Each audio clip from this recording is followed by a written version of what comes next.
Y debate. Un espacio donde estudiamos, argumentamos y comentamos. Y también conversamos textos y temas de la tradición filosófica y política. En el día de hoy vamos a abordar un tema que nos ayude a leer la historia de nuestra universidad desde otra perspectiva, es decir, desde la perspectiva de la filosofía y la violencia, caso Universidad del Atlántico 1997-2007, la cual nuestra ponente es muy especial, Marta Isabel Meriño Fontalvo, egresada de nuestro programa de filosofía. Precisamente estamos y nos sentimos muy contentos que nos acompañe en los 25 años de nuestro programa de filosofía, en la cual todavía estamos de aniversario.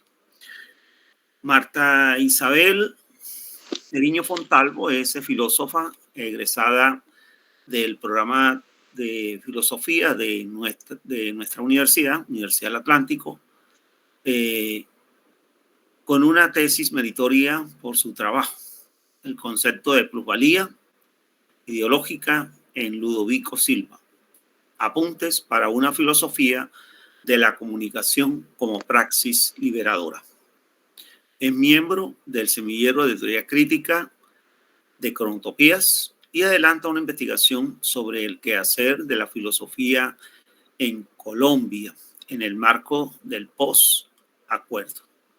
Recientemente ha estado vinculada a procesos socioeducativos en el departamento del Magdalena, fungiendo como una de las coordinadoras constituyentes en la zona del norte del departamento, en el impulso de la constituyente educativa, liderada por la Gobernación y la Secretaría Departamental de Educación. Para nosotros es un honor traer a la magíster Marta Isabel Meriño, egresada de nuestro programa de filosofía. Con mucho honor la presento y le damos una calurosa bienvenida a nuestro conversatorio filosófico, cuyo tema, repito, es la filosofía y la violencia, caso Universidad del Atlántico 1997-2007.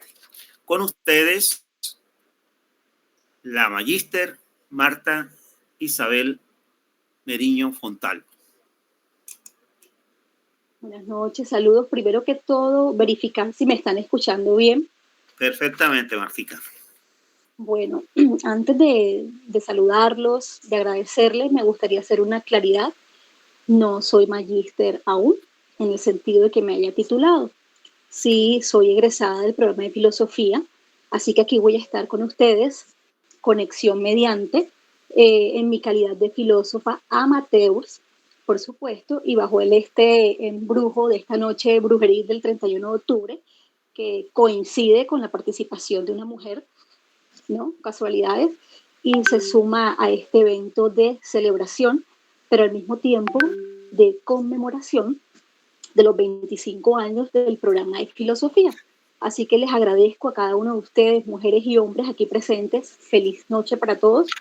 Y bueno, he querido sumarme a esta celebración con un tema que no solamente se constituye en una preocupación, digamos, de tipo intelectual, de tipo académica, sino también, si se quiere, de tipo personal, toda vez que en este trasegar por la Universidad del Atlántico, desde su fundación en el año 1997, como ustedes saben, hasta un periodo, bueno, yo lo circunscribo un ámbito de 10 años. Como saben, estas periodizaciones históricas son siempre arbitrarias y pueden ser también muy grandilocuentes. Son muchas cosas las que ocurren en una década, y más en el ambiente del Caribe colombiano, y específicamente lo que tiene que ver con nuestra universidad, que no fue ajena a este campo de conflictividad. ¿Y por qué hablar de este tema si estamos hablando de la celebración de los 25 años del programa de filosofía?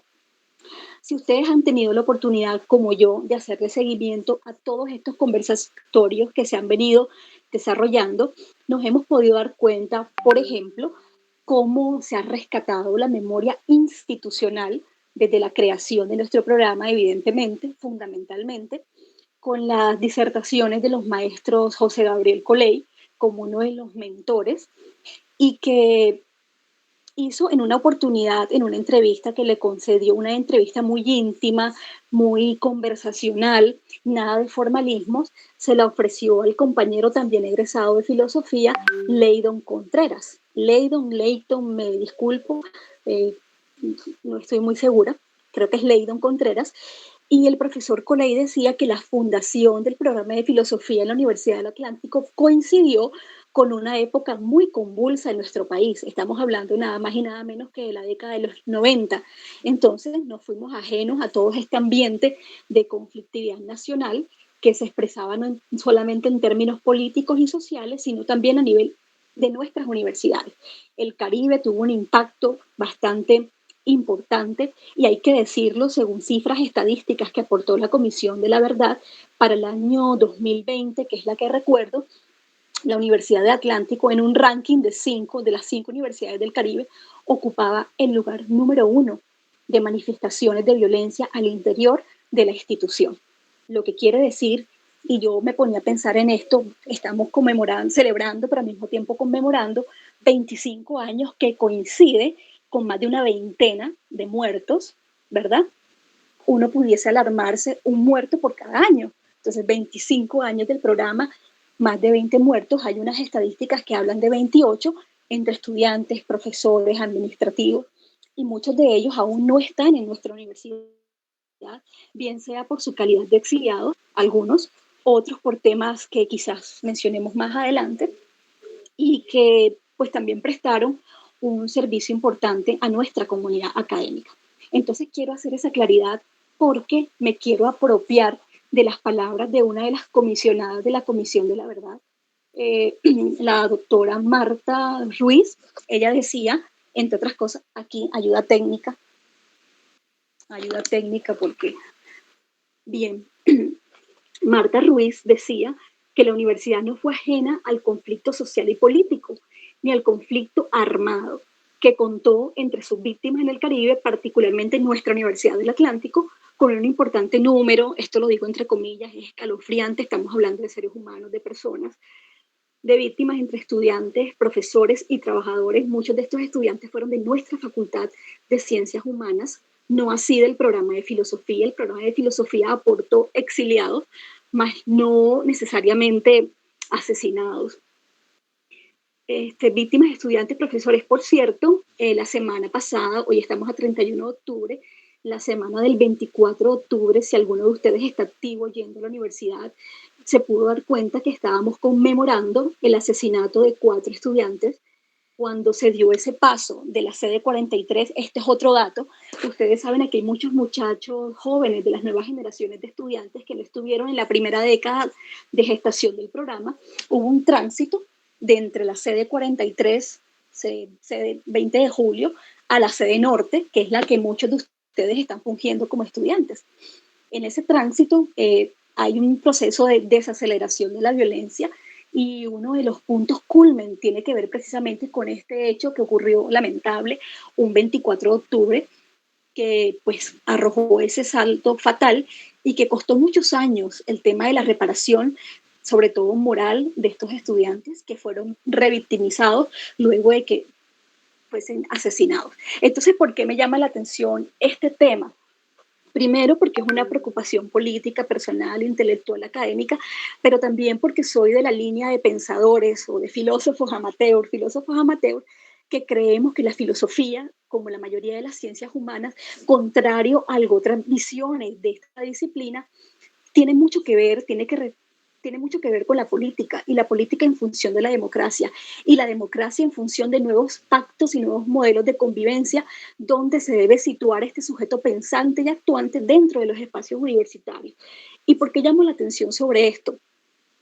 Y me disculpo si voy y vengo, pero he tratado de hacer esto más conversacional, y me gustaría, profesor, que usted está coordinando, esto tuviera la oportunidad de ser una conversación, pudiese interpelarme, pudiésemos preguntar y demás, y quitarle un poco esa formalidad que a veces tiene estos espacios.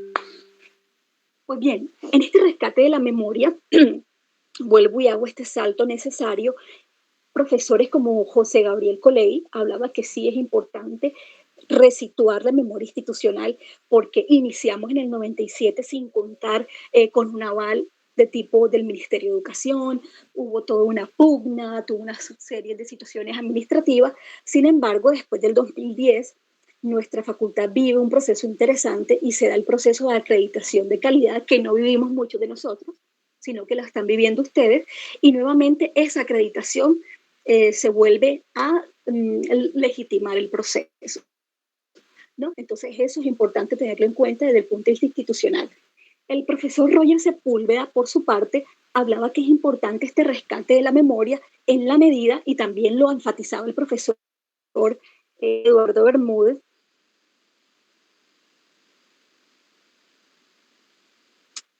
la filosofía de nosotros evidenciar. ¿En qué sentido? El posicionamiento que tuvo nuestra universidad a nivel internacional, por ejemplo. Ya dejamos de pertenecer a esa aldea del Caribe, sobre todo en Barranquilla, con ciertas resistencias en la capital, en Bogotá, ustedes saben, eso lo hablaba el profesor Bermúdez, cómo hemos sido la cenicienta en esta historiografía o en esta historia de la filosofía en Colombia, cómo todavía se sigue insistiendo en el papel de la filosofía del Caribe, el papel que tuvo Julio Enrique Blanco, en fin. Pero también me parece importante rescatar esta memoria política que tuvo un impacto en lo académico, no solamente con el tema de que ya hablaba anteriormente, de los fallecimientos, de las desapariciones, de toda esa oleada de violencia, sino cómo eso impacta en la vida académica, sobre todo de los estudiantes de filosofía. A ver, aquí le está hablando un estudiante que estuvo por fuera del programa y que precisamente gracias a este proceso de legal, jurídico, pero que también fue político, en el año 2015, la Universidad del Atlántico, y me imagino que ustedes saben, eso debe ser parte de nuestra formación, fue declarada sujeto de reparación, como víctima también dentro de este entramado político en nuestro país, como víctima. Y en ese escenario, muchos estudiantes tuvimos la posibilidad de volver a la universidad y encauzar la actividad, no solamente política algunos, sino otros, la actividad académica. Esto, por supuesto, también generó otro tipo de consecuencias, porque impacta en lo académico y qué tiene que ver en la filosofía. Hubo un momento en estas memorias y en esta conmemoración y en esta celebración que hubo una suerte también de despidos masivos por parte de planta profesoral que también estuvo permeada por este discurso de conflictividad y de pugnas al interior de nuestra alma mater, que no fue ajena, como ya decía la comisionada Marta Ruiz, a esta situación de violencia que les impactó. Les hablo, por ejemplo, en este reconto, en esta memoria, del profesor doctor en filosofía por la Universidad de Santa Clara, Cuba, Manuel Guillermo Rodríguez Balbuena, quien fungía de tutor, de asesor, fue mi asesor de tesis en aquella época, pero también venía adelantando la cátedra de Marx y fue despedido y hasta la fecha no pudo retornar al recinto universitario, pero así muchos docentes como el profesor José Ramón Llano y otros que no, pues se me escapa el nombre, pero más que dar nombres, porque nosotros tenemos la oportunidad de revisar la historia, de repasar la historia para no repetirla precisamente, es ver el impacto que eso tuvo incluso a nivel de nuestras discusiones y a través de la elección de nuestros procesos investigativos. Aquí se dio algo muy interesante y es que esto no solamente permeó la actividad política, sino la actividad académica. Si nosotros revisamos la mayoría de tesis de grado que se producen, que todavía se siguen produciendo en la universidad, si le prestamos atención, vemos cómo hay una línea importante a nivel de número, pero también cualitativamente a nivel de organización, de semilleros, de grupos de investigación, cómo hay un interés generalizado por este tema de paz, violencia, conflictividad, memoria. Hay una preocupación y hay todo un movimiento interesante a nivel nacional que se ha gestado. Y ahorita que el profesor, disculpe, ¿me escuchan bien? Muy bien, vamos bien, Marta. Bueno, ahorita que el profesor me presentaba y hablaba de que tengo un tema de investigación en curso y si se pueden dar cuenta, ya esto pareciera una cuestión monotemática, como el tema de la violencia, como el tema del quehacer filosófico en poco acuerdo, o el posconflicto, aquí no hay que entrar en una discusión semántica, viene siendo como una preocupación que se instala a partir del año 2016, cobra fuerza, precisamente porque hay una suerte de autismo social en el que algunos sectores no ligados con el ámbito académico o con el ámbito político se han desvinculado de este entramado, pues creyendo que esta es una situación que tiene que ver directamente con los gobiernos o con las autoridades en función de este tema en particular. Fíjense algo aquí que les quería comentar. Lo tengo por aquí escrito en estas ayudas técnicas. Fíjense, la Facultad de Ciencias Humanas en particular, ya esto lo escribo yo, la Facultad de Ciencias Humanas, en particular el programa de filosofía, recibió el influjo de las organizaciones políticas que hicieron vida en la universidad. Y esto, ¿por qué lo traigo a colación? El proceso de cooptación que hoy se ve en menor medida, y no quiere decir que se haya erradicado, pero hay una variación importante que ha dado lugar a lo que yo llamo una suerte de paréntesis en los estudiantes y tiene que ver con las opciones que se tenían para ese momento. A ver, 97, 98, 99 y todavía el año 2000, estamos hablando de un periodo de 4 o 5 años inicialmente, donde la oferta académica de ese momento no tiene nada que ver con la oferta académica que ustedes están recibiendo en estos momentos. Es decir, me refiero a esa eclosión de movimientos culturales, de movimientos académicos y del apoyo que tuvo la universidad para, no solamente con el tema del financiamiento, sino también con el tema de la sensibilización de los estudiantes desde el primer semestre. Y esto me parece a mí interesante porque cuando nosotros ingresamos, sobre todo en las primeras y las segundas promociones, hay un ambiente más político, precisamente por el influjo de estas organizaciones en su mayoría, y hay que decirlo, además está ampliamente documentado, al margen de la ley, pero no necesariamente organizaciones ligadas con el paramilitarismo, sino también organizaciones ligadas con movimientos guerrilleros o movimientos de izquierda. ¿En qué devino esa cooptación? Primero, hubo una especie, y no en todos los casos, y eso lo vamos a evidenciar nosotros, no solamente con el grueso de estudiantes que regresamos luego de esta amnistía del 2015, fíjense, otros no pudieron regresar, tuvo que ver un poco con este tema del exilio y cómo muchos de estos filósofos, otra vez recordando el profesor Manuel Guillermo Rodríguez Balbuena, empezaron un proceso de migración, ya no hacia la filosofía, sino muchos hacia la cultura, muchos hacia la música. Por ejemplo, en estos días asistimos a una conferencia de un estudiante del programa que por estos avatares que ya le estoy comentando, por este trasegar político que terminó nuestra universidad, migraron hacia otros ambientes.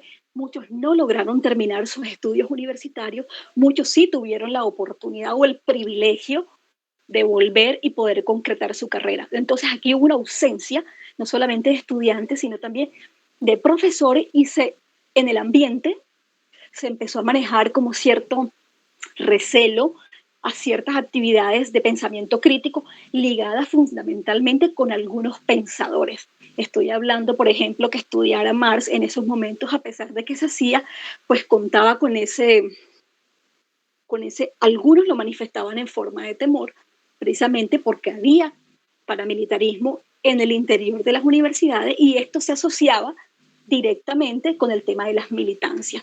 Aquí hubo pérdida de estudiantes. Cuando la universidad abre matrícula en el 97-98, filosofía recibe más de una centena de estudiantes, más de 100 estudiantes. Y a mediados del 99, este número se redujo considerablemente, yo diría que dramáticamente, y entre esa reducción tiene que ver un poco también el tema político, aunque no lo explica todo. ¿De qué estamos hablando entonces? De deserción en nuestra facultad. La deserción ligada al exilio para la salvaguarda de la vida, un asunto de seguridad. La producción intelectual de algunos de estos estudiantes giró en torno a estos pensadores ligados a la izquierda. Muchos de los trabajos de grados empezamos a revisar, tendrían que ver entonces con esta influencia. Esta situación también marcó el devenir de nuestro programa, sobre todo en relación a lo que debía o no ser filosofía. Y todavía hoy, después de 20 años, se sigue suscitando esta discusión de qué es y qué no es filosofía, y parece ser que el tema de la política sigue siendo visto como la sierva o la esclava o con mucho cuidado, y es un poco también contradictorio porque si hacemos una revisión de los grandes tratados de política y del que produjeron nuestros filósofos desde los antiguos griegos, Aristóteles, pero también estuve revisando por allí un material interesante sobre los estoicos, cómo la preocupación por la polis, por el otro, por entablar discursos de comunidad, crear comunidad, pero más allá de una comunidad académica, cómo articulamos desde el pensamiento y desde la intelectualidad comunidades políticas. Aquí un poco reivindicar el pensamiento de nuestro filósofo colombiano, que la filosofía en Colombia, que ha hecho un importante remarcaje en esto. Entonces, esto abre un marco de posibilidades a nuevas preguntas, a nuevas inquietudes. Este tema, por ejemplo, el momento en el que estábamos en el país para el 97-98, cuando abre la universidad sus puertas para el programa de filosofía, al momento político que estamos ahora. En ambos momentos vivimos transiciones. Cuando hablamos de la transición del 97 y 98, que es una de las épocas más convulsas en nuestro país, pero que la vivimos en la ciudad, hablamos de una transición entre el gobierno de Pastrana al gobierno de Uribe en sus dos mandatos y lo que esto significó para la política de seguridad democrática y cómo esto devino en el recrudecimiento de la violencia interna. Esta preocupación por estos temas también, chicos y chicas, la mayoría que son de las nuevas promociones, quienes han tenido la oportunidad de conversar conmigo en el semillero, con compañeros cercanos a mí, siempre he hablado de la necesidad de leernos y lo que estamos produciendo sobre este tema. Yo no sé si alguno de ustedes ha tenido la oportunidad de revisar un material que edita, por cierto, la Facultad de Ciencias Humanas, si no estoy mal, en el año 2020, conocido como Fracturas del Alma Mater, y es un trabajo interesante, escrito a tres manos. Entre esas personas que lo escriben hay una mujer historiadora y dan cuenta de un periodo mucho más amplio, pero que en definitiva habla de esta transición política que no solamente permeó nuestra universidad, sino la forma en que nosotros empezamos a concebir el ejercicio o la práctica filosófica en función de estos temas. En estos periodos, vuelvo acá y les comento, hay como una especie de este tema de la fractura. Por un lado, estábamos recibiendo el influjo de nuevas teorías, corrientes de pensamiento. En unas conversaciones que tenía con un compañero hablaban como la influencia postestructuralista, francófona, empezó a marcar como un viraje en las relaciones, como un desmarcaje de lo que ha ocurrido en nuestro país por considerarlo poco apto para la reflexión filosófica. Es un debate que hay que seguir dando, tenemos que leernos, tenemos que revisar este material. De hecho, el que está entregando a modo de informe la Comisión de la Verdad, que se complementa con las investigaciones que la Universidad del Atlántico también está aportando, como este libro que les acabo de señalar.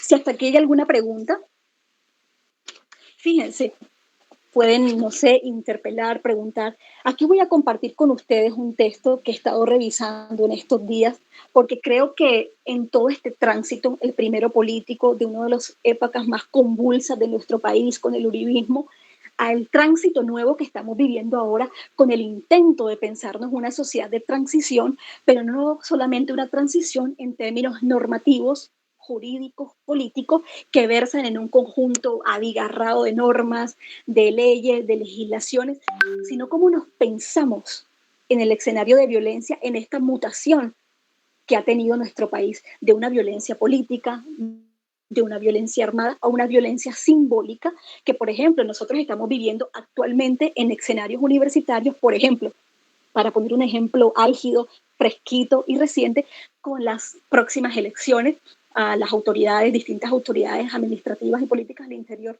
de la universidad. ¿Cuál es el debate que estamos llevando a cabo, por ejemplo, con relación a estos temas, más allá de los discursos ad hominem, de los ataques a la persona que he tenido la posibilidad de ver? Y ahí es donde tú entras a mirar las nuevas manifestaciones de violencia con la violencia simbólica. Ya no hablamos, al principio yo comentaba el proceso de desaceleración de la violencia al interior de la universidad a partir del 2010, claro, porque es que ya no estamos hablando directamente de pasquines, de amenazas, de asesinatos, de torturas, de secuestros, ahora estamos hablando del escarnio, del linchamiento moral del otro, de la invalidación del otro, es decir, cómo desde lo simbólico seguimos reproduciendo formas de violencia sobre las que hay que llamar la atención. Y claro que la filosofía ha venido jugando un papel interesante, cosa que celebro, de tener la posibilidad de coincidir en el pensamiento y en la preocupación que excede lo intelectual, repito, y lo académico, una preocupación, si se quiere, humana, de cómo recomponemos este tejido social, pero antes de llegar a ese más allá, a ese afuera, cómo recomponemos la práctica académica y la restitución de la memoria en ese acercamiento al otro. Y cuando digo acercamiento al otro, a ver, en este silencio institucional, no lo digo yo, lo dicen los investigadores de este libro, Fracturas del alma mater, en su capítulo número 4 y 5, que es interesante. ¿En qué sentido hablamos de silencio institucional, más allá de los esfuerzos que se están haciendo? ¿Dónde están esos docentes? ¿Dónde están esos estudiantes? ¿Qué espacios están ocupando? ¿Qué están haciendo? ¿Cómo estamos articulando con ellos un trabajo de cara a posicionar la Universidad del Atlántico no solamente académicamente? Esto es algo que, por ejemplo, decía el profesor Eduardo, sí, a nivel Eduardo Bermúdez Barrera. A nivel internacional hemos celebrado convenios, a nivel internacional ya formamos parte de organizaciones y de asociaciones, pero resulta que en nuestro pequeño universo de la Universidad del Atlántico, muy adentro, hemos sido incapaces de generar un pensamiento sistemático, discusiones sistemáticas en relación a este tema de la conflictividad y cómo impacta en el ejercicio, en el quehacer de la filosofía. Hasta ahí no sé, bueno, tenía mora de leerles este libro tan bonito que tuve la oportunidad de adquirir porque siento que hay un retorno, no tanto tan nichiano, pero un retorno de nosotros mismos a entendernos sin dejar de lado que pertenecemos a una comunidad, sí, educativa, aquí estamos, pero también a una comunidad política y una comunidad social, y en qué medida los intelectuales, los filósofos, las filósofas estamos llamados a contribuir desde el pensamiento y desde la acción reflexiva. Dice, nuestra lección final es que formamos parte, por naturaleza, de comunidades locales y globales. El error es creernos individuos aislados que pueden desentenderse del resto de la sociedad. En Roma, muchos estoicos estuvieron dispuestos a enfrentarse a tiranos antes que renunciar a sus principios. Pero antes que Epíteto, que Séneca, nosotros recordamos, por ejemplo, a Sócrates y cómo Sócrates tiene vigencia en esto. Al hacerlo, encarnaron las virtudes de la justicia y la valentía. El estoicismo no solo no nos desaconseja que no nos metamos en política, sino que nos anima a estar a la altura del activismo y del civismo más elevado. Pero ojo aquí con el tema del activismo, porque no es retrotraernos a esas épocas convulsas de los 90, donde el activismo estaba asociado a movimientos estudiantiles, a sabotaje académico, a toda una serie de eventos, incluso hasta traumáticos, sino a un activismo desde la reflexión, desde la generación y producción de nuevo conocimiento. Porque una de las preocupaciones como filósofa amateurs que tengo es precisamente cómo, más que pensar filosóficamente nuestro entorno, nuestra realidad política y cómo nos sumamos a esos filósofos y filósofas que actualmente están produciendo trabajos interesantes, por ejemplo, en este rescate de la memoria, en ese leer, en cómo nos escuchamos, en cómo incorporamos a la relación, a la producción de conocimiento, otras voces más allá de la institucional, más allá de la académica. En este sentido, ¿a quiénes me refiero?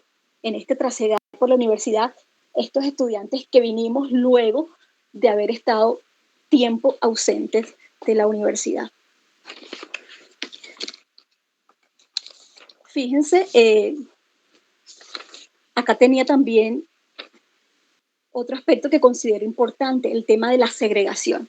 Es decir, ya hablamos de los que, fundamentalmente los que no existen por un tema de aniquilamiento físico, ya sabemos los actores implicados en esto, sino aquellos que se fueron, y cuando vuelven, nos encontramos ya no solamente con la figura problemática del exilio, sino incilio y desexilio. Y estos dos nos van a llevar al tema de la segregación. Segregación que muchas veces no solamente es institucional, sino también académica. ¿En qué sentido? Son compañeros, compañeras que muy poco tienen la posibilidad de contar con su voz y de perfilarse y de proyectarse en escenarios como este de lo académico, donde seguramente pudiesen aportar lo que han podido construir en escenarios, por ejemplo, Chile, algunos que están en Chile, Venezuela, México, Europa, etcétera. ¿Dónde están? ¿Qué estamos haciendo?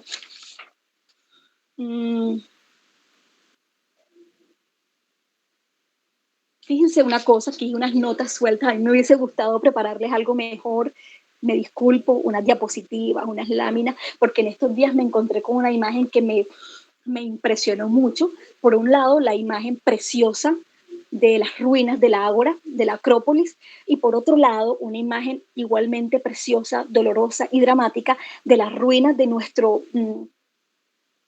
la parte del polideportivo, donde el 2006 estalló un artefacto explosivo. Cuando nosotros miramos la estética de esas imágenes y las confrontamos con lo que hay simbólicamente alrededor, resulta un hecho paradigmático, así como doloroso, y es el sino de nuestra filosofía, desde el tema de las ruinas, pero también de las posibilidades de construir a partir de ellas otras nuevas formas de pensamiento. Y claro, esas víctimas, estos compañeros, de qué manera se articulan con la reflexión actual. A mí me llama la atención que muchos jóvenes de ahora que están ingresando a la universidad, chicos entre los 18 a los 25 años, poco conocen esto que tiene que ver también con nuestro programa, también con nuestras memorias, y el tema de dejarlos en el olvido es un poco también frustrante, porque una de las consignas de esta investigación que recomiendo ampliamente leer, Fracturas del Alma Mater, decía, no sé si los tengo por aquí apuntados, permítanme, dice algo como: la memoria es un campo de disputa, ¿no? Y en ese campo de disputa hay un juego, hay un desplazamiento entre todos los actores que tienen que ver un poco con este posicionamiento en el tema de la verdad, en el principio de verdad. Por ejemplo, hablaban de los entrecursamientos. Yo ahora mismo estoy en este tramo de la violencia simbólica, pero también la institucionalidad de la Universidad del Atlántico pudiese dar cuenta de otras formas de violencia y cómo esto entonces permitió el crecimiento, el decrecimiento de prácticas académicas, pero también de prácticas políticas que fungen de cortapisas, de traba para el desarrollo académico de la universidad. Y lo estamos viviendo ahora mismo en esta temporada electoral, preelectoral. Uno de los asesinados en la Universidad del Atlántico en este ambiente del 2000, 2001, decía, si mal no recuerdo su nombre es Humberto Contreras, él decía: ¿por qué hemos naturalizado, hemos normalizado el hecho de que nosotros los universitarios o la universidad somos el reflejo del país? ¿Y por qué no lo contrario? ¿Por qué nuestro país no va a empezar a ser el reflejo de lo que se está produciendo también a modo de prácticas políticas y de prácticas académicas en el interior de nuestros claustros, de nuestras universidades? ¿Qué estamos discutiendo? ¿Qué estamos leyendo? ¿Sobre qué estamos debatiendo? ¿Sobre qué estamos analizando? ¿Sobre qué estamos investigando? Y lo que siempre le digo a mis compañeros, nos estamos leyendo entre nosotros. Nos estamos leyendo qué está produciendo la Universidad del Atlántico en materia de estos temas, que vaya que ha producido un material bastante interesante, aparte de este texto que les acabo de comentar. La falta de protección moral. Este es otro tema que guarda mucha relación con lo que le comentaba anteriormente, el tema de la segregación. Claro, tú vuelves, te insertas a la universidad, pero ¿volver a qué? ¿Volver a qué? ¿Y desde qué lugar empiezas a enunciar o a proponer o a sumarte a los trabajos investigativos que se están desarrollando? Entonces, ese silencio institucional sumado a esa falta de protección moral debilita un poco, fracciona un poco, fractura o vuelve a lastimar esa herida en relación al crecimiento de la memoria colectiva, que también es académica de parte de nuestra universidad. Porque, según da cuenta esta investigación, fluctuamos en esa tensión entre callar, testimoniar, y una y otra están atravesadas entonces por un juicio moral, por una serie de prejuicios, por una serie de compromisos y por una serie de prácticas que aún se siguen presentando. Fíjense que aquí hablamos del 2000, ya nos salimos un poco de contexto, pero es importante decirlo porque hasta el 2007, porque yo hablo hasta el 2007 y dejo por fuera procesos como el del 2013, y a pesar que dije el 2015, con haber elevado a la Universidad del Atlántico como sujeto de víctima y también de reparación, porque precisamente parto de la base de que a partir del 2007 empieza un proceso de desaceleración de estas formas de violencia y mutación hacia otras formas de violencia. Empiezo a ver más la violencia simbólica que la violencia física. Ya en la Universidad del Atlántico poco vemos este tipo de situaciones ligadas a la amenaza, como decía anteriormente, o al asesinato. Estábamos hablando que en esa época en que se crea el programa, un asesinato por año. Ya nosotros muy poco damos cuenta de eso, afortunadamente. Y además, porque con todo este proceso, fíjense, 2007, 2 años antes, en el 2005, con este tránsito del gobierno de Uribe y en ese intento de, bueno, es la versión oficial que se nos da, en ese intento de aportar a la verdad, se da otro proceso interesante que es la desmovilización de algunos líderes paramilitares, y estos aportan testimonios crudos, dolorosos sobre lo que pasó en nuestra Universidad del Atlántico, que involucró en su 80%, según estas cifras del 2020, alarmantes, un número, la mayoría de víctimas estudiantes, el otro 15% estuvo distribuido entre personal administrativo, trabajadores. Entre eso estábamos recordando la semana pasada, por ejemplo, al profesor Luis Almanza, ¿no? Y otro porcentaje de líderes sindicales y demás. Aún todavía un profesor por allí comenta, profesor, y también tiene que ver un poco con la estructura sindical, que aún hay en mora, todavía hay una mora por restituir esto de la moral al interior de nuestra universidad. No sé si por aquí tienen alguna pregunta mientras yo me consigo con otros apuntes. Como les dije, me hubiese gustado tenerles una diapositiva, algo más preparado, pero bueno, aquí como abuelo brujeril el profesor me invitó y habría pues, que cumplir este compromiso. Yo dejo hasta aquí, profe, para dar apertura a un diálogo que me parece mucho más interesante que una persona esté asumiendo como la vocería. Es más cómodo. Bueno, muy bien, Marta. Increíble esos datos que tú nos has aportado, las comparaciones históricas, tu opinión y naturalmente no llena de mucha evidencia. Abrimos entonces el espacio del diálogo sobre este tema tan interesante que nos ha traído Marta Isabel Meriño Fontalvo.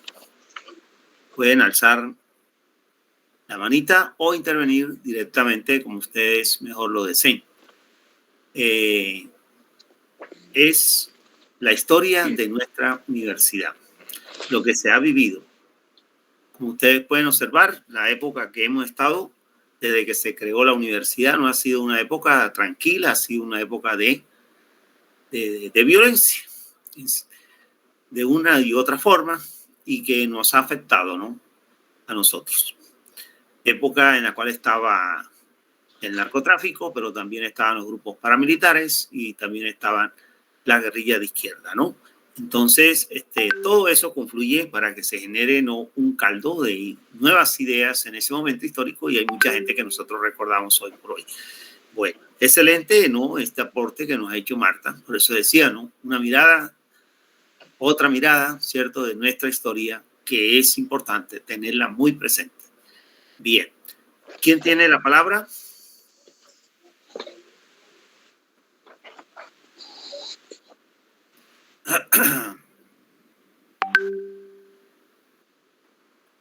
Américo José Loedur Álvarez tiene el derecho a palabra, y Leydon Jessy Contreras Villadiego, y luego Jairo Julio García. Estos tres. Empezamos con Américo. Saludos, Américo. Bienvenido, gracias. Saludos, Marta, gracias a ti por la invitación. Bueno, con base a tu exposición me surge una interrogante. ¿Cuál es la visión o la perspectiva que se tiene en torno al proceso de transformación que sin duda acaba de comenzar Colombia con el cambio de gobierno, ¿no?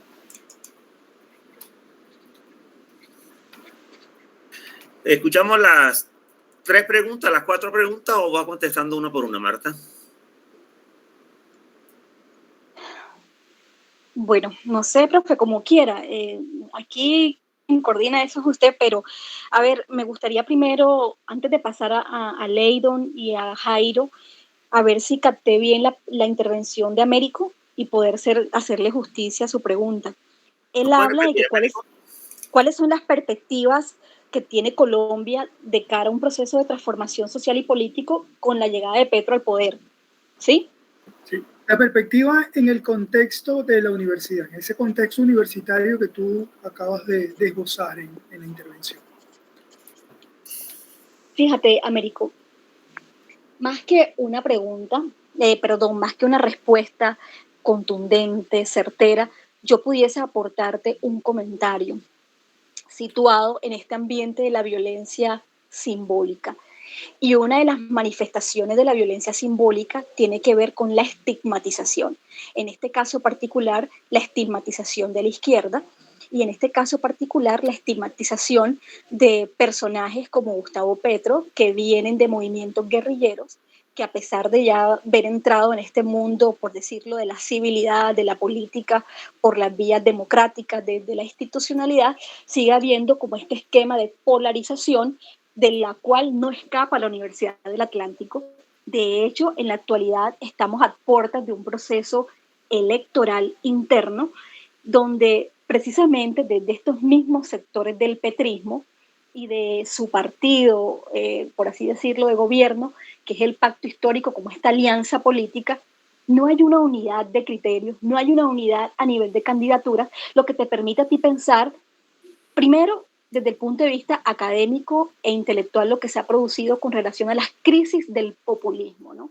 La crisis del populismo no solamente que ha afectado a la derecha, sino a la izquierda, y precisamente ha sido difícil articular un diálogo a nivel de la Universidad del Atlántico, contradictoriamente, paradójicamente, para llegar a acuerdos. Por eso sigo diciendo que la violencia ha mutado, ya no nos estamos asesinando, pero vaya que en el campo de la contienda política, el discurso político, de las propuestas, seguimos viendo como esas fracturas que siguen todavía generando inquietud en el tema de ya no tanto la seguridad personal, sino de los destinos y también de la producción de conocimiento bajo esas circunstancias un poco complejas y difíciles. No pudiese responderte de que Gustavo Petro o Lula en el Brasil o otro presidente de adscripción política situada en la izquierda realmente pueda ser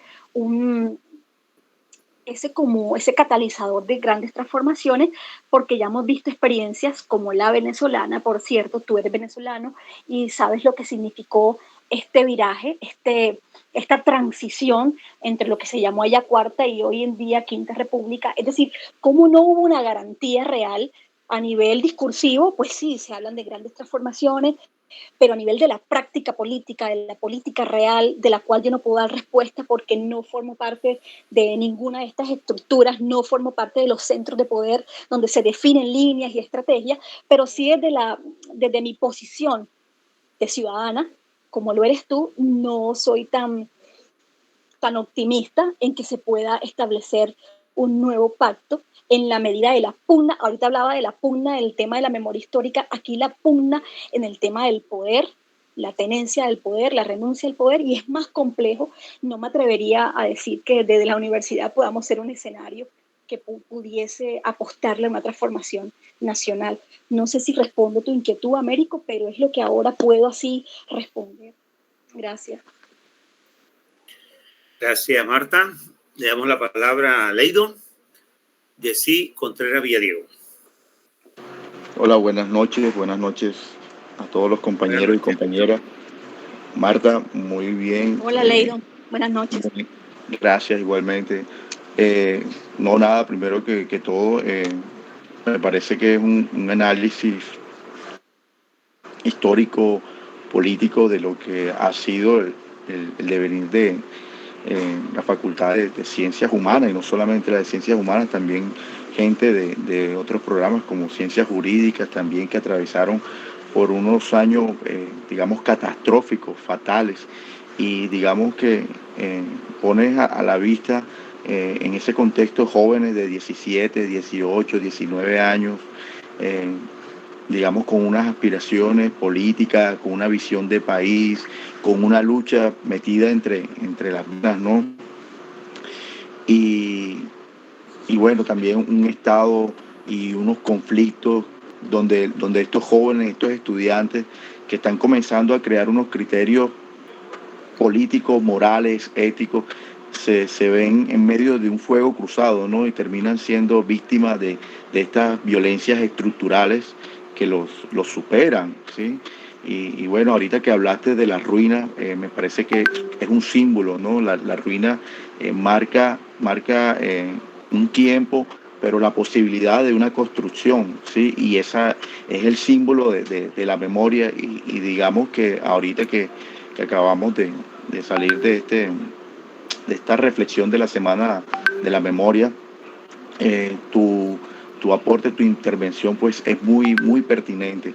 A mí me gustaría saber, sobre todo esa preocupación que tú haces, cómo podemos vincular a esos actores luego de tantos años, y que hoy han viajado por el mundo, se han construido, han hecho maestría, han hecho doctorado y tienen muchas cosas que decir desde lo académico, pero también desde lo vivencial. Entonces, ¿cómo podríamos articular un diálogo entre estas experiencias, estas investigaciones y nuestra sociedad hoy en día?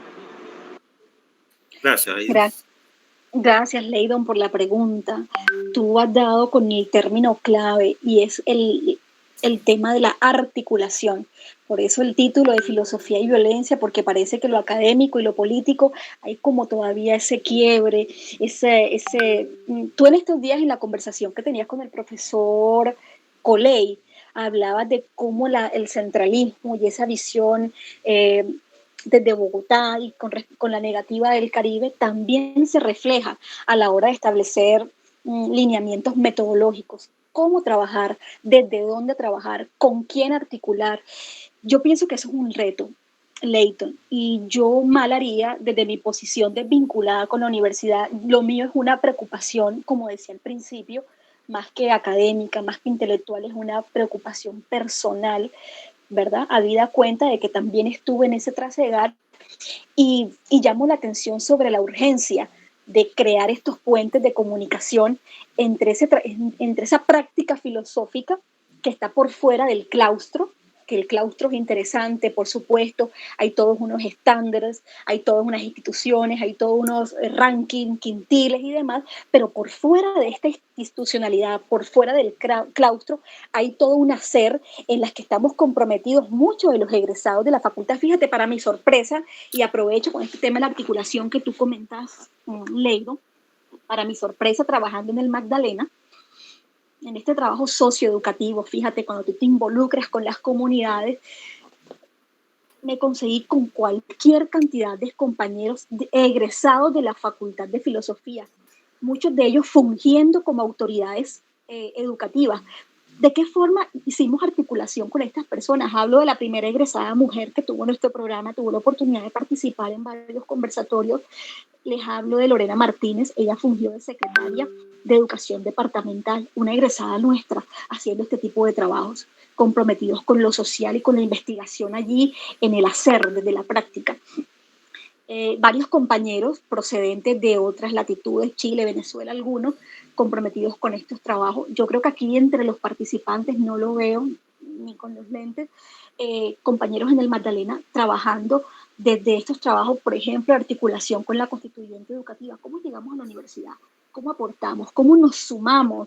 Es un poco, yo aquí lo traslado a las autoridades, en este caso es el profesor Luis Ribón, Yo creo que la inquietud de Leydon es hacia mí, pero al mismo tiempo yo lo que hago es trasladarla, porque sencillamente está la preocupación, pero ¿cómo articulamos, profe? Hay una investigación que yo estoy adelantando que tiene que ver con este tema, y es que a mí me llama mucho la atención, poderosamente la atención, eso que nosotros podemos ver solamente numéricamente a nivel de guarismo. En el 2016, cuando se perdió por un estrechito margen el referendo, pero eso nos estaba diciendo otra cosa. ¿Qué nos estaba diciendo? A ver, que hay una crisis en el concepto solamente de ciudadanía. ¿Cómo estamos concibiendo la ciudadanía? Porque el ciudadano común y corriente, es decir, aquel ciudadano que no participa en una organización política, que no milita, que no se sintió víctima directa del conflicto, porque su humanidad está íntegra, no está mutilado, por lo tanto, él no se sintió víctima, y a mí me llamaba la atención cómo esa capacidad de no sentirse víctima desconocía que ha sido dañado, ha sido afectado políticamente, porque hay otro actor que parece que no le damos como que la importancia que debería tener, que son los medios de comunicación. Y en ese sentido, si hablamos de medios de comunicación, se ampliaría este concepto de víctima y por lo tanto nos debería importar a todos, y aquí la articulación debería fluir. Y a mí me llama la atención que pareciera que estos temas siguen siendo de sociólogos, de abogados, de antropólogos, pero los filósofos estamos como que apenas irrumpiendo en la escena.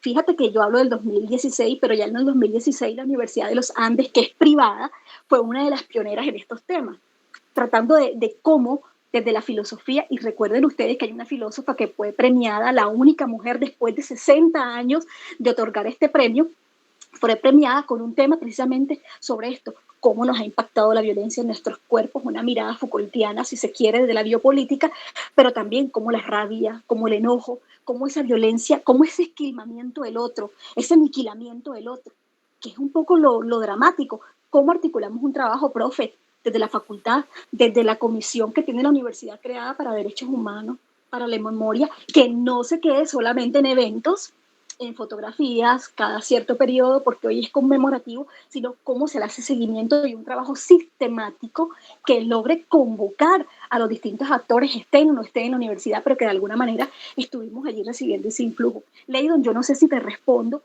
pero es un poco lo que puedo decir con relación a tu inquietud, que es también la mía. Sí, por supuesto. Yo creo que sí alcanza a dar luces sobre lo que hay que hacer y que no nos debemos quedar en eventos y en fotografías, sino en adelantar. Sobre todo, a mí me quedó retumbando eso de la ruina. Y es que en ese momento muchos de ustedes se van, ¿cierto? Luego de eventos fatídicos y muy lamentables, con pérdidas humanas muy brillantes, entre otras cosas también. Pero hoy regresan, ¿no? Regresan fortalecidos de sus estudios, de sus experiencias, y creo que ahí es donde debe darse esa articulación y esa vinculación de esa experiencia y por supuesto un relevo también. Muy bien, Leydon. Bueno, quiero aportar algo, Martica, y es lo siguiente, Marta. El año pasado nosotros celebramos el segundo encuentro de filosofía, encuentro de profesores de filosofía del Caribe colombiano. Y bueno, y participaron con mucho gusto estudiantes de nuestro programa. Eso fue un honor también, fue muy exquisito, ¿no? Ese día, pues, un solo día estuvimos para ello, pero fue grandioso y muy alimentador. Este año no, sino el año entrante, en el 2023, tenemos el tercer encuentro de filosofía de profesores del Caribe. Y esa es una de las tantas formas de articular, ¿no?, a todos nuestros docentes, a todos nuestros profesionales en filosofía, a todos aquellos que están laborando, como decía Marta, con la cual se ha topado en el departamento del Magdalena, que están también en La Guajira, que están también, y sabemos que están en el departamento de Sucre, Córdoba, y bueno, esa es la intención, ¿no?, de este congreso, el tercer congreso de filosofía de profesores del Caribe. Ojalá pues tengamos éxito mayor que el que tuvimos en el segundo, y bueno, desde ahora estamos abriendo ya las puertas, ¿no?, para ello. Otro hecho que también vale la pena resaltar es ¿no? Lorena Martínez se ha propuesto para el final precisamente de este conversatorio, tratar de hacer una articulación, un encuentro con todos los egresados del programa y dialogar. Ojalá se logre dar y que sea, pues eso viene a ser a finales de noviembre o a comienzos de diciembre. Voy a ponerme en contacto con ella porque ella dijo, yo muevo cielo y tierra. Tengo que preguntarle si está moviendo realmente cielo y tierra, ¿cierto? De unir a todos los compañeros y articularlos. Esa es otra forma, me parece indispensable, que nazca a partir de ustedes, ¿no? Entonces, tenemos prácticamente allí otra idea importante, ¿no? Para articular a todos los que forman parte, ¿no? Del programa de filosofía y del programa de ciencias humanas, en este caso, ¿cierto? Para encontrarnos e intercambiar nuestras ideas políticas, económicas, sociales, es decir, donde estemos adquiriendo experticia, ¿no? Que es de suma importancia. Bueno, Martica. Pasamos a la siguiente pregunta, Marta. Como quiera, profe. Muy bien, así se habla. Jairo Julio García. Hola, Jairo. Hola, Marta. Primero felicitarte. Tocaste un tema de que eso está muy vigente, la cuestión de las víctimas. Me hace recordar un poco a Reyes Mate y a Walter Benjamin en cuanto al problema de la memoria. Yo voy a algo concreto. Tú tocaste, digamos, la violencia que se vivió en la Universidad del Atlántico. A mí me gustaría saber tu percepción ahora en adelante. No sé qué piensas tú, pero yo he notado de que existe una politización a las víctimas y me parece mal, porque las víctimas no son ni derecha, ni centro, ni izquierda.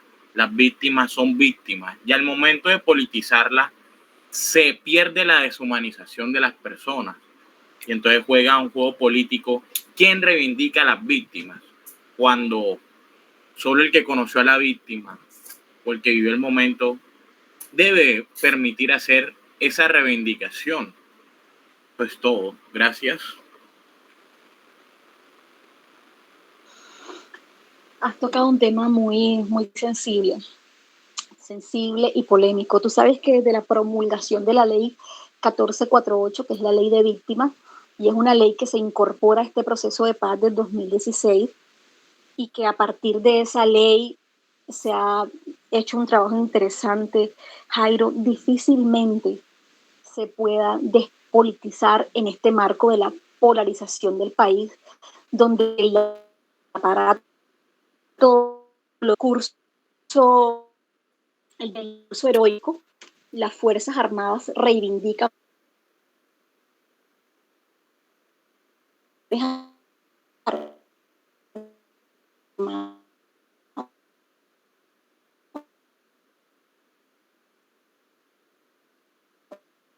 Yo siempre lo he propuesto así, creo que lo escucharon la vez que presenté mi proyecto de investigación. Urge revisar y ampliar el concepto de víctima precisamente para intentar, que es difícil, despolitizarlo. Y cuando hablo de ampliar, no es desconocer a este sujeto víctima directo del conflicto armado en nuestro país, el asesinado, el mutilado, el desterrado, la viuda, ¿no? Sino también la víctima que tuvo una mediación entre el conflicto, la mediática y su propio proceso reflexivo. También yo creo que somos, de alguna manera, eso no es desconocer, pero sí es ampliar y un poquito intenta eso que tú dices, cómo despojamos ese discurso del dolor revictimizante, porque al final de cuentas lo que ocurre es eso. Y lo que yo he dicho cuando participé en la ponencia sobre la memoria que se hizo en el 2020, que estuve con la profesora Rafaela, Dayana, decía que la víctima no siempre quiere ser víctima. Hay un lugar en el que se enuncia, ¿verdad?, como sujeto víctima, pero quiere llegar a un estadio otro de superación. Y esta superación no solamente es entendida en términos políticos y jurídicos con esta ley de restauración y con el tema de la restauración también moral y social. Y caemos nuevamente en la violencia simbólica. A ver, en estos días se hablaba del perdón social y eso fue burla. Fue burla, y hasta qué punto nosotros estamos preparados para dar ese giro discursivo y de práctica simbólica. es como un morbo, es como cierto morbo de giramos alrededor de ese cadáver porque no tenemos, a ver, haciendo un análisis lacaniano, ese deseo, ese impulso de que necesitamos ese discurso de víctima para legitimar otros procesos. Y es ahí donde yo quiero llamar la atención de los riesgos de estos discursos políticos sobre la victimización. Hay que superar este estado de victimización y yo por eso pienso que la reflexión debe dar cuenta de ello. La víctima en un estado de potencia, de cómo se despoja de esa condición y cómo participa de los bienes simbólicos como la democracia, cómo yo me inserto como sujeto político de participación directa y real, porque recuerden ustedes que fue lo que disparó la preocupación mía, ese plebiscito no era vinculante, pero cómo como ciudadanos podemos vincularnos a la normativa actual. Y cuando el profesor Ribón decía anteriormente que viene un tercer congreso de profesores del Caribe, profe, yo participé en el anterior. Sí, me acuerdo, más allá, estaba haciendo memoria. Sí, más allá de estos encuentros que son interesantes, que son importantes, que son necesarios, yo me quiero transportar a esos eventos cuando se hizo la pedagogía de paz. ¿Qué se buscaba con las pedagogías de paz? ¿Y cómo se extendió esto hasta las instituciones? Yo recuerdo que para la época del 99, cuando la profesora, que ya no está con nosotros, fallecida, un accidente de tránsito, la profesora Viviana le rindió homenaje en su participación en estos 25 años. Estábamos en el colectivo de estudios de feminismo y de género con la profesora Viviana. Nosotras salíamos de esos centros de investigación de lo que fue el Centro de Documentación Meira del Mar para hacer trabajo con los colegios. Es decir, cómo estamos pensando en nuevas generaciones, pero con un trabajo real, de impacto. Y yo aquí llamo la atención, por ejemplo, el caso tuyo, Leydon, porque para mí es emblemático. Fíjate, tú eres egresado de la Facultad de Filosofía con un impacto en el trabajo cultural. Y desde lo cultural, cómo nosotros también se conecta con la pregunta y con la inquietud de Jairo, cómo nosotros desde lo cultural, desde las artes, que también son nuevos discursos y nuevas prácticas, si se quiere, de superación de estos conflictos, cómo nos insertamos en el nuevo constructo de sociedad que es necesario construir para dar ese salto que dio, por ejemplo, Alemania. Cuando tú hablabas ahorita de Walter Benjamin, Alemania pudo superar esa realidad conflictiva, social, de pauperización, hasta convertirse en un escenario de potencia, no sin ello querer decir que no haya diferencias políticas, que no haya diferencias sociales, pero fíjate el apuntalamiento que tuvo incluso a nivel académico, a nivel de producción de conocimiento. Es allí donde queremos llamar la atención cómo se supera esa situación, pero cómo se hizo, no solamente con los trabajos de Benjamin.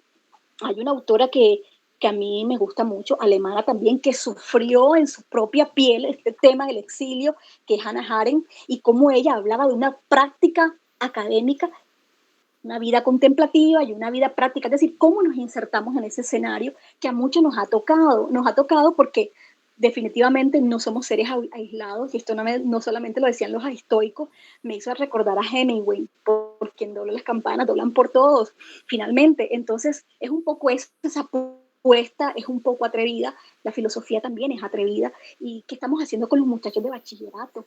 Es decir, cómo están llegando ellos a nuestras facultades, con qué tipo de ideas, y pareciera que no se estuviese pensando en el país, ¿no? Y que el país simplemente se le hemos dejado a unos pocos en un congreso y el poder ejecutivo, y bueno, y eso también define la política educativa, eso también define la política académica, y es ahí un poco donde yo he querido llamar como la atención. Muy bien, Marta. Digresión, disculpen. Perfecto, bueno, muy bien. Seguimos con el diálogo, las objeciones y los comentarios. Le toca ahora a Marbelis Barrios. Escuchemos a Marbelis. Sí, muy buenas noches. No, profesor, yo estoy acá. Sí, buenas noches, profesor. Buenas noches, Marta. Bueno, muy acertada tu intervención.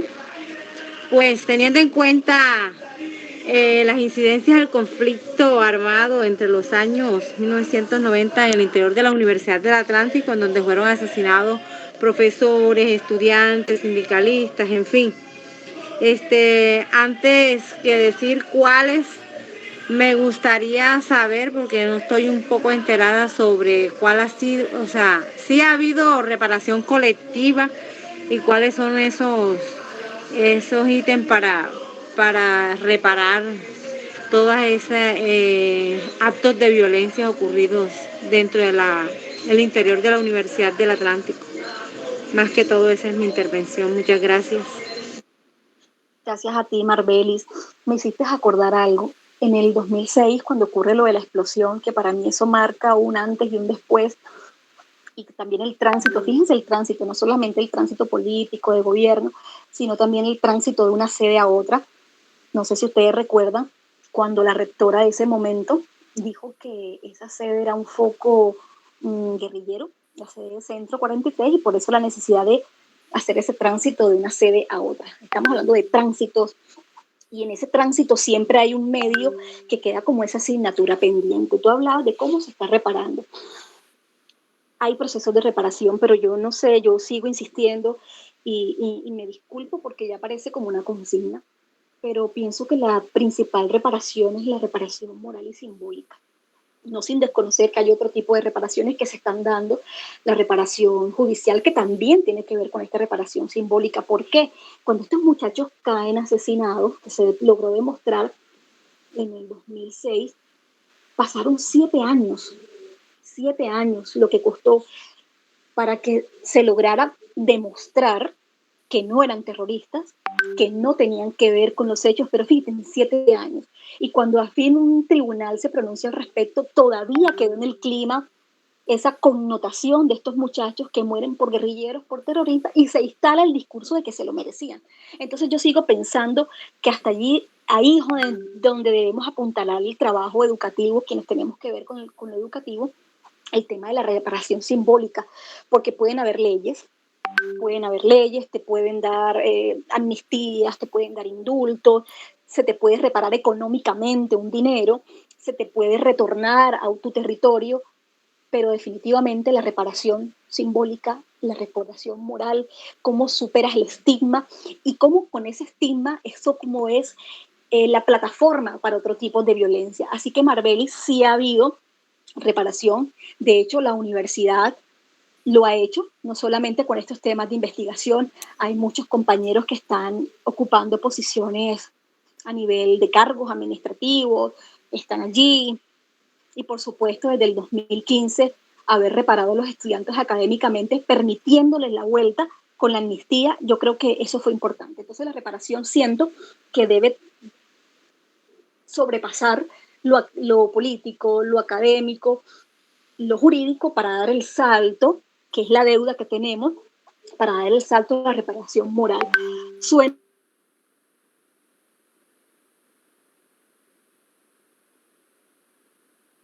sobre todo porque hay una literatura desde antes de que nosotros nos constituyéramos en República del 2019, y como universidad nacimos en épocas convulsas, y como República del siglo XIX también nacimos en un escenario de conflictividad, es decir, es una tradición más violenta que académica. Me hizo acordar a un filósofo venezolano, Juan Nuño, que dice que a América llegó primero la disentería, la violencia, el escorbuto, antes que el pensamiento y la filosofía.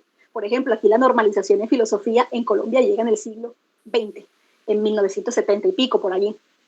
Pero fíjense cómo estamos como el desarrollo social por un lado, el desarrollo académico por otro lado, lo jurídico, ese desbalance es lo que a mí me sigue llamando la atención personalmente, cómo hacemos esto. Yo veo una potencia educativa en todos estos informes de la Comisión de la Verdad. Hay unos documentos que hay que estudiar, hay unos documentos que hay que leer, claro que tiene que ver con la filosofía. Por ejemplo, las teorías jurídicas como las de Rawls están nuevamente sobre el escenario público, político, se están discutiendo los temas de la verdad, que creíamos que era un tema simplemente epistemológico de antiguas corrientes, pero resulta que la verdad también nos encontramos con una verdad epistémica, pero con una verdad jurídica, una verdad procesal. Es decir, cómo nosotros hacemos parte de este escenario reflexivo, también un poco para reivindicación no solamente de las víctimas, la reivindicación de todo un país que merece, como Alemania, fortalecerse, salir avante de este proceso. Es ambicioso, puede ser ingenuo, pero bueno. Profe. Muy bien, Marta. Bueno, tú has tocado un tema muy interesante como es la reparación simbólica, la reparación moral, y yo creo que es un tema que no suena utópico, sino que es algo que hay que empezar a estudiar, a trabajar, ¿no? ¿Cierto? ¿Hay alguna experiencia con relación a esto, Marta, ya de la reparación simbólica en algunos otros países, por ejemplo, El Salvador? Claro que sí, profe. Claro, y aquí en Colombia también. ¿Y en O sea, no hay Colombia? que irnos tan lejos. Lo que pasa es que ha sido un proceso lento desde el ámbito de la cultura y las artes, sobre todo. Los grupos, los grupos de cantores, los palenques, sobre todo aquí en Colombia hubo una experiencia significativa muy importante que no sé si ustedes la recuerden, cuando las tejedoras de Mampuján. Sí, sí. Es decir, eso también forma parte de las nuevas gramáticas sobre las que se constituye nuestra nación. Y precisamente, claro que ha habido reparación con la habilitación de diálogos, ¿no? Porque es que la escucha del otro también es trascendental. Cuando nosotros salimos de este circuito viciado de la memoria institucional, que nada más la tiene el gobierno, como la institución que funge de garante de este proceso, y por otro lado los actores armados, pareciera que hay un tercero y nuevamente volvemos, esto parece como la lógica de primer semestre, el tercer excluso, el tercer excluido. Ese tercer excluido que somos nosotros, esta ciudadanía general, merece ser escuchada en estos escenarios de articulación y de diálogo, la escucha. Y sobre este tema de la escucha, que tiene que ver con el tema de la reparación, el tema testimonial, claro que sí, yo les recomiendo revisar el trabajo de la filósofa colombiana María del Rosario Acosta. Búsquenla, léanla. Y cómo ella desde el pensamiento hegeliano, con algunas como desde Foucault y de la tradición francesa, y otras desde el pensamiento hegeliano, intentan dar respuesta a lo que pasa aquí en Colombia con el tema específicamente de la violencia. Interesante, se los recomiendo. Y ella recupera como categoría de análisis, fíjense bien, para nosotros la escucha puede ser un evento meramente, qué sé yo, biológico, fisiológico, tener la capacidad auditiva de captar las ondas acústicas y demás, pero cuando la escucha se convierte en un acto político y humano, de entenderme con el otro, de construir alteridad a partir del otro, es lo interesante, y creo que en nuestro país se están dando esfuerzos interesantes, incluso a nivel de propuestas radiales, comunicativas, audiovisuales, trabajos culturales, barriadas, narrativas interesantes, claro que sí, profe, y también desde la academia. Desde la academia nosotros tenemos una profesora, por ejemplo, Luz María Lozano Suárez. Ella hizo su tesis doctoral, hay que leernos, hay que saber qué están escribiendo nuestros profesores, nuestros estudiantes, para precisamente promover producción de conocimiento y lograr ese estado de sistematización y universalidad. El Caribe está pensando esto en relación al conflicto. El Caribe está pensando esto en relación a la violencia, pero a veces ni los leemos, no nos contestamos, no nos debatimos, entonces un poco ahí están los cachacos, entonces siempre que nos acusan de que no dialogamos entre nosotros. Entonces sí, profe, si hay experiencias significativas, esta profe Luz María investigó su tesis doctoral sobre el tema de las víctimas, centrado un poco en el tema del homo económicos y muy interesante. La universidad está haciendo un trabajo interesante. Creo que también está articulándose en un trabajo en los Montes de María. Todos sabemos que fue una zona álgida del conflicto colombiano. Entonces estamos recabando información, estamos escuchando esas voces por fuera de la voz institucional, que es interesante. Claro que sí, profe. Bien, yo creo que también por ese lado apunta, ¿no?, a Selhorn, ¿cierto? En la teoría crítica, cuando uno habla de la teoría del reconocimiento, ¿cierto? Es netamente hegeliano, pero fíjate tú, aplicado, ¿no?, a la época actual, ¿sí? Y ahí ha surgido precisamente toda esta discusión que se ha derivado hoy en día sobre las cuestiones de género, ¿no? Me hiciste recordar, profe, a un texto de Nancy Fraser, donde ella hablaba de las luchas del reconocimiento, y es que definitivamente no basta con ser en mi mismidad, sino que yo me construyo en la medida en que ese otro también me reconoce como soy igual. Es correcto, así es. Sí, sí. Bueno, muy bien. Estamos abiertos, a ver, al diálogo. Ya se nos está terminando el tiempo, así que cualquiera puede alzar la mano, hacer una objeción, una pregunta, un comentario sobre este tema tan importante, tan interesante en la noche de hoy. A ver.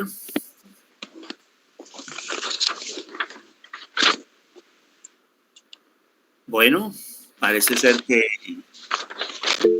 Oscar José Liano está alzando la mano, entonces nos quiere preguntar.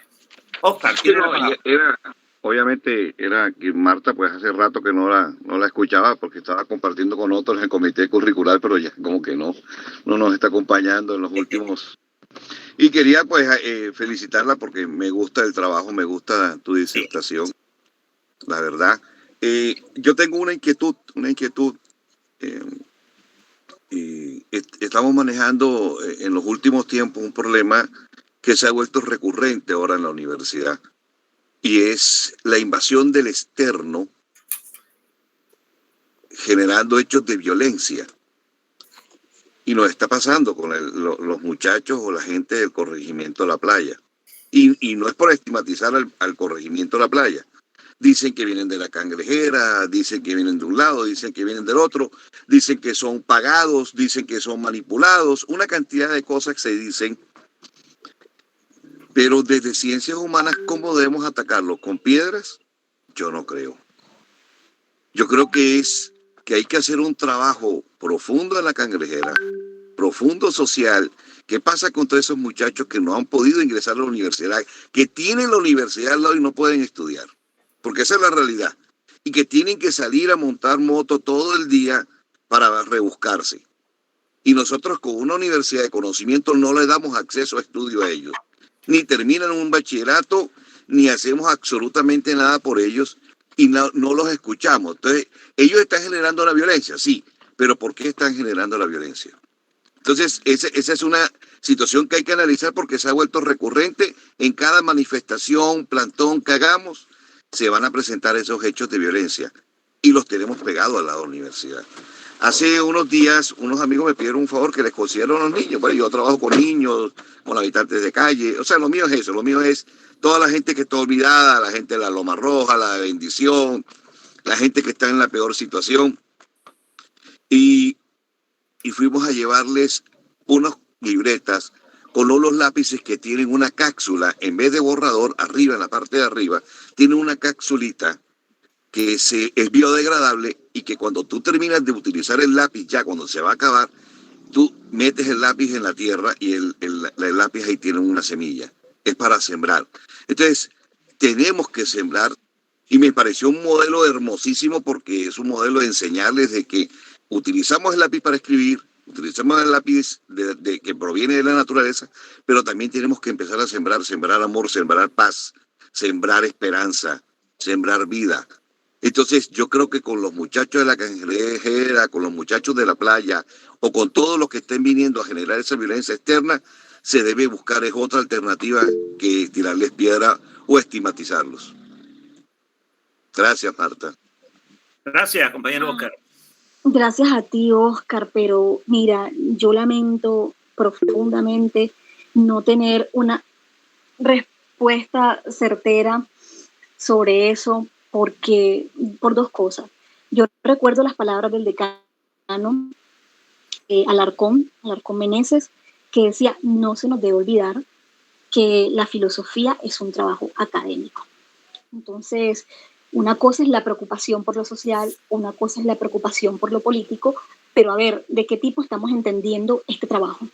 Este trabajo significa ser interventores sociales, de ir a las comunidades, de hacer entrega, de asumir una visión paternalista de Estado, sobre todo en estos esquemas de gobiernos populistas y asistencialistas. Ojo con eso. Y lo otro que también pudiese estar pasando es que estuviésemos confundiéndonos con esas premisas como la transformación. Aquí alguien hablaba de la transformación, creo que era Américo, de la transformación social, tomando en cuenta aquella premisa de Marx, de que éramos nosotros los filósofos llamados a cambiar el mundo. Y hay que tener cuidado con eso porque la práctica filosófica, ese pensar filosófico, cómo nosotros podemos incidir, cómo nosotros podemos realmente formar parte de algún cambio, porque ya eso involucraría un aspecto moral, deontológico, la filosofía como este es el telos, este es el deber ser, y no, eso es un poco riesgoso. Yo hablo de una tarea de articulación, definitivamente, es decir, que no solamente se sienten los juristas, los políticos de carrera, profesionales de la política, tienen años allí en eso, sino que también cómo se escuchan a los filósofos, como se han escuchado en otras latitudes. Es ahí donde yo quiero llamar la atención, porque es riesgoso. No se trata de desplazar la función de los gobiernos y del Estado, que son los que tienen como los principales garantes de este ejercicio de derechos. Habida cuenta, estamos hablando de derechos, tú hablabas del externo, y me hiciste recordar ese trabajo que se hizo en la década de los 70 con relación a cómo comprendíamos el eto del colombiano. Y nos veían como, hay un profesor nuestro, imagino que lo han leído, profesor de historia, Ciro, él hablaba sobre la cultura paraca, ese es el título, la cultura paraca, y es cómo se ha instalado aquí ese otro que nosotros vemos como sospecha, que sea de la playa o no sea de la playa, y que viene a afectar mi seguridad, y que viene a poner en riesgo mi seguridad. Es un trabajo arduo porque este es un trabajo también cultural de largo aliento que ni siquiera la Facultad de Ciencias Humanas tendría el cómo ni a ver cómo podría realmente incidir en eso. Entonces esa búsqueda de sentido, esa búsqueda de verdad, esa búsqueda de comprender pasa por entender ese fenómeno que no solamente golpea a la Universidad del Atlántico y sus alrededores. Si hablamos de casuísticas a nivel de país, y tiene que ver un poco con esa descripción que hacían los sociólogos del 70, con Fonfal Borda a la cabeza, de que el colombiano era de por sí, estábamos dado al pillaje, al saqueo, mejor dicho. Hobbes y su Leviatán nos quedó chiquito con esa naturaleza humana, que éramos perversos hasta los tuétanos. Entonces, desterrar ese chip y ese código moral que parece como si aplicamos aquí el precepto judeocristiano, hemos nacido con ese pecado, y cómo nos deslastramos de él. Es complicado hacerlo desde la filosofía, como si tuviésemos las herramientas realmente para hacerlas. Creo que nuestro trabajo descansa en comprender eso y cómo esa comprensión arroja unos resultados y cómo esos resultados se tributan a quienes realmente pudiesen hacer algo. Y ya eso toca los límites de la voluntad política, Oscar. Tú sabes que eso toca los límites. El concepto granchiano de la administración de la violencia legítima, eso legitima también un aparato de violencia que tiene que ver con la segregación, que tiene que ver con un tema también de clase. A algunos no les gusta, pero también tiene que ver un tema de raza, cómo yo expulso al otro, ese que tú decías que es extraño, no pertenece a mi comunidad. Es complicado realmente, y hay esperanzas en el sentido de que, bueno, el ser humano tiene esa capacidad. Tú hablabas del trabajo con niños, hiciste acordar el trabajo de la profe María Carolina, que es bellísimo, que yo lo voy a seguir comentando, filosofía para no filósofos, y la profesora Luz María hablaba de esta democratización, de cómo sacamos a la filosofía del claustro, de cómo sacamos a la filosofía del paper, del documento que nos leemos entre nosotros, y cómo la filosofía pudiese servir de vehículo del encuentro conmigo misma y con el celebramiento de nuevos pactos humanos, afectivos, el tema de la afectividad, que tanto que no le hemos prestado atención al tema de la afectividad, de las emociones, que ya filósofas lo han trabajado. ¿Cómo recuperamos eso? ¿Cómo lo implementamos? Es complicado, Oscar, y no creo que un buen decano o un buen rector pueda hacer algo de intervención en la playa. Yo no lo tengo claro. Bueno, muy bien. Y pasamos ya a la última pregunta con el compañero Holmer Enrique Olaya Huete. Tiene el derecho a palabra, compañero. ¿Qué tal? Buenas noches. Buenas noches, compañero. Marta, entré tarde a tu cita. Bueno, pero en todo caso, pues, te alcancé a escuchar algo muy importante y bueno, yo hice un trabajo precisamente de tesis cuando me gradué del pregrado, y es precisamente intentando mostrar cuál era el papel de la filosofía en el conflicto social colombiano.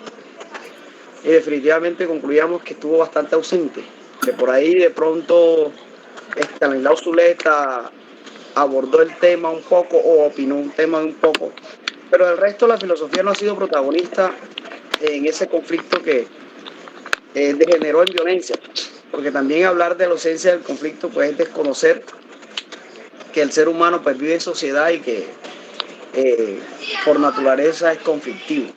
Pero sí hay que hablar de la ausencia de violencia. Ahora la pregunta es, Marta, ¿cuál crees tú que debe ser el papel de la filosofía o el de los filósofos en el post-conflicto colombiano?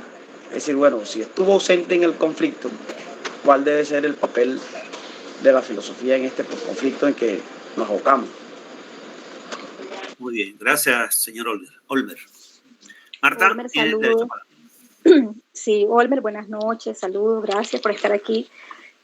Definitivamente yo recupero lo que he venido diciendo desde el principio de la charla, y es que definitivamente debe haber un sector de la filosofía, porque sé que no va a ser todo, que pueda volcar la mirada hacia este tipo de procesos. Yo hablaba del 2016, se están produciendo intervenciones interesantes en este tema, cómo lo estamos pensando desde la verdad, desde la memoria, desde las prácticas de escucha, desde la canalización de las emociones a través del trauma como categoría, y esto lo trabajó un filósofo colombiano, Lucas Restrepo, el tema del trauma. Es decir, ya hay mucha, por fortuna, yo diría que ya no hay tal ausencia.